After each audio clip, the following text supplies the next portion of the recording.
Hello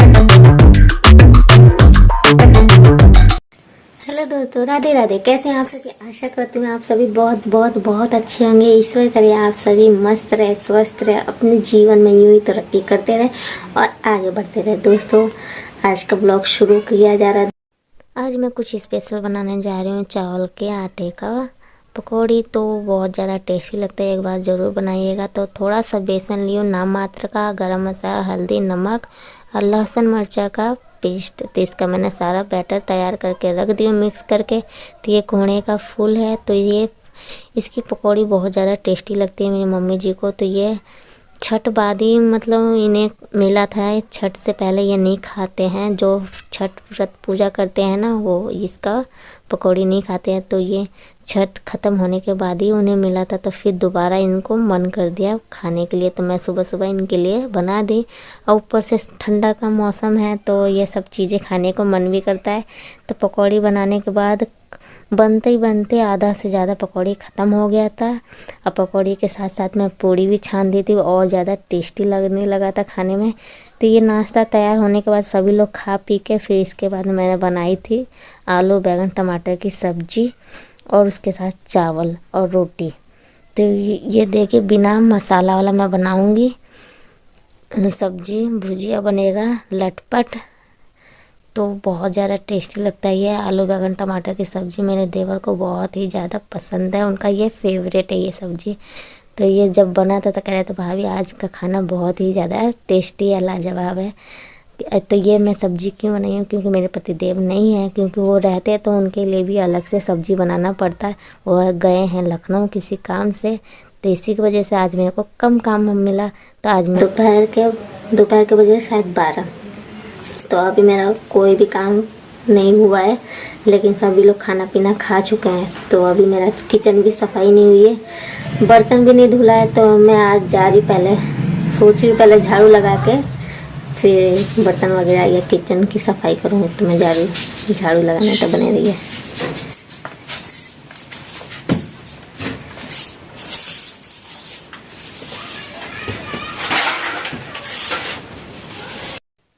झाड़ू लगाने से पहले मैंने अपने रूम का जो बेड शीट था तो मैं उसे झाड़ के बिछाई हूँ, क्योंकि डुगू गंदा कर देता है इसी के वजह से।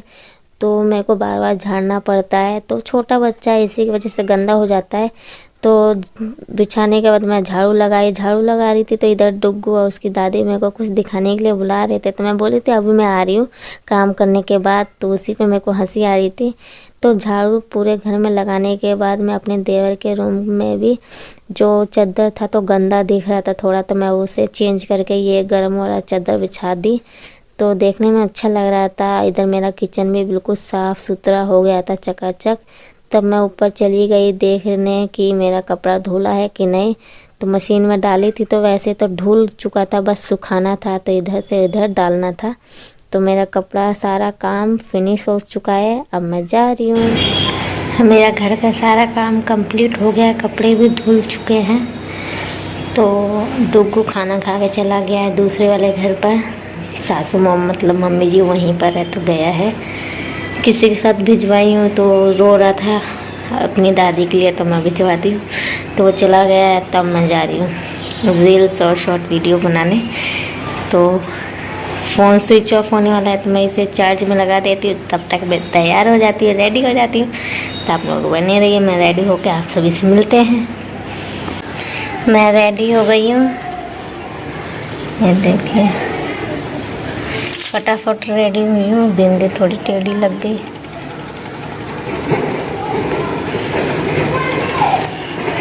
अब फटाफट बना लेते हैं, फिर आप सभी से मिलते हैं। कैसी लग रही है बताइएगा।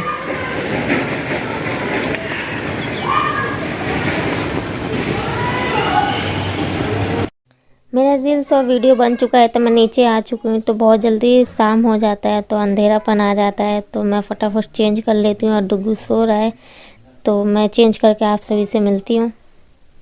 दोस्तों, मेरे कपड़े चेंज हो गए हैं, तो अब मैं जा रही हूँ दिया जलाने। शाम का समय हो गया था, दिया जलाने जा रही हूँ। दिया जला के आप सभी से मिलते हैं। इधर मेरा बेटा परेशान कर रहा है, सो गया था तो उठा है, तो आइसक्रीम के लिए रो रहा है। इतनी ठंडी में आइसक्रीम चाहिए इसको।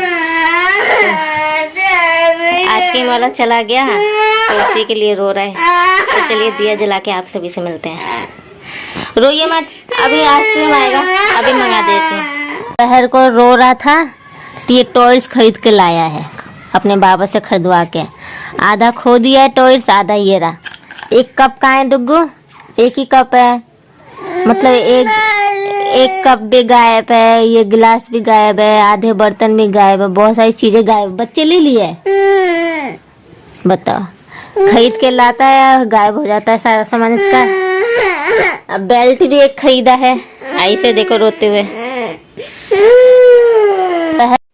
मैं पूजा हो चुका है तो दीपक जला दी हूँ। ठंडी के समय बहुत जल्दी अंधेरा हो जाता है तो दिन का पता ही नहीं चलता है कब शाम हो गया। बहुत छोटा दिन होने लगा है। ये 1 महीना तो ऐसे ही बीतेगा, टाइम का पता ही नहीं चलेगा। तो जब तक मम्मी जी आ गई थी तो मम्मी जी पूछ रही थी बाबू क्यों रो रहा है, तो मैं बताई वो आइसक्रीम के लिए रो रहा था, इसी वजह से अभी तक रो ही रहा है। तो उसकी दादी भी बहुत मनाई समझाई, लेकिन वो तो ज़िद्दी है, वो सुनने वाला कहाँ है किसी की बात। तो उसको मनाने के लिए फिर उसको लेके चली गई हैं दुकान पर। तो देखते हैं वहाँ मानता है कि नहीं। तो मैं फ्री हो गई थी, मैं सोची वो गया है दुकान पर, जब तक मैं कुछ काम कर लेती हूँ। तो मैं फटाफट आटा गूंद के रख दी और सब्जी वगैरह काट दी। शाम का जो खाना बनेगा रात में तो मैं तैयारियां करके रख ही रहूँगी, ताकि वो आएगा तो मेरे साथ टाइम स्पेंड करेगा और उसे मैं पढ़ाऊँगी तो मेरे को टेंशन नहीं रहेगी। ये सब करने के बाद फिर बहुत सारे कपड़े भी पड़े हुए थे तो मैं सोची कपड़े फ़ोल्ड करके रख देती हूँ, नहीं तो जब वो मेरे साथ रहता है तो कपड़े मैं जब फ़ोल्ड करती हूँ तो इधर से उधर बिखेरता रहता है, मेरे को करने नहीं देता है। तो मैं सोची वो गया है तो मैं फ़ोल्ड करके सारे कपड़े रख देती हूँ। बहुत ज़्यादा ही हो गए थे, सबका था इसमें कपड़ा, डुग्गू का भी था, डुग्गू के पापा का भी था, बहुत सारा था। तो मैं फटाफट फ़ोल्ड कर लिया। जो फ़ोल्ड करना वाला नहीं था उसे मैं हैंगर में टांग दूंगी। तो इस ठंडी के समय बहुत सारे कपड़े हो जाते हैं, ज़्यादातर तो स्वेटर हो जाते हैं, इसीलिए तो देखने में ज़्यादा लगता है। तो मैं फटाफट फ़ोल्ड करने के बाद तो डुग्गू अभी तक आया नहीं था तो मैं सोची चलो सब्जी बनाने के लिए रख देती हूँ। तो सब्जी मैं बना के रख दी थी और रोटी अभी नहीं पकाऊंगी, रोटी जब मतलब आने का टाइम होगा तब मैं रोटी बनाने के लिए शुरू करूँगी, ताकि ठंडी के समय ना खाना ठंडा हो जाता है। सब्जी तो गर्म हो सकता है लेकिन रोटी नहीं ना, तो फिर जब वो लोग आएंगे तब मैं रोटी पकाती हूँ तो गरम गरम रहता है तो खाने में भी अच्छा लगता है। तो ये देखिए सारे कपड़े मैं फ़ोल्ड करके रखाई हूँ। ये डुग्गू के पापा का है तो मैं इसे सारे हैंगर में टांग दूँगी, और जो डुग्गू का है फ़ोल्ड करके रखी हूँ तो डुग्गू के मैं रख दूँगी जहाँ डुग्गू का कपड़ा रखती हूँ मैं। तो ये देखिए मैं सारे कपड़े टांग दी हूँ, जो जहाँ रखा था सारा रख चुकी हूँ। तो रखने के बाद फिर मैं बता रही थी कि डुग्गू के पापा गए थे लखनऊ किसी के काम से, तो छोटा सा शूट है तो डुग्गू के पापा भेजे थे। तो आप सभी देख लीजिए किस काम के लिए गए थे, तो वो काम पूरा हो जाएगा तो फिर आप सभी को बताया जाएगा। अभी मतलब हुआ नहीं है, बस ऐसे ही देखने गए थे। तो अगर आप सभी को मेरा ब्लॉग पसंद आया हो तो लाइक शेयर कमेंट सब्सक्राइब जरूर कर दीजिएगा, साथ ही साथ बेल आइकन को जो प्रेस कर दीजिए।